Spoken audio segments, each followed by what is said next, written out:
兩個人爭吵時，如果其中一個人願意先退一步，到底係佢輸咗，定係佢更有修養？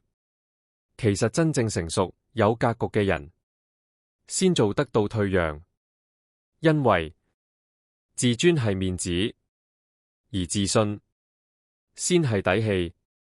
一個真正有底氣嘅人，唔需要事事證明自己，更加唔需要喺每件小事上同人爭輸贏。只有內心足夠強大嘅人，先有能力放下面子。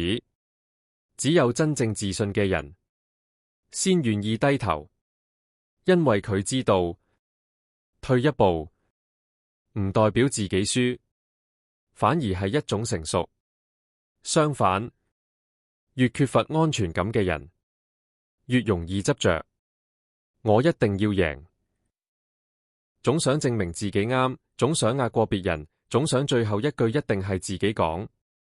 但其實好多爭執根本冇真正贏家。你贏咗道理，可能輸咗感情；贏咗面子，可能輸咗關係。真正高級嘅人，早就唔再執着，每件事都要分勝負。老子曾經講過：夫唯不爭，故天下莫能與之爭。真正厲害嘅人，往往唔會陷入無謂消耗，因為佢哋知道有啲事根本唔值得浪費情緒。就好似江海，因為願意容納細流，先可以成為大海。高山，因為唔排斥泥土，先可以越堆越高。真正強大嘅力量，從來唔一定係強硬，而係包容。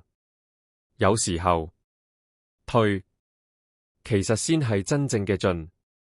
因為當你唔再被情緒牽住走，唔再被面子困住，你其實已經比大部分人更強。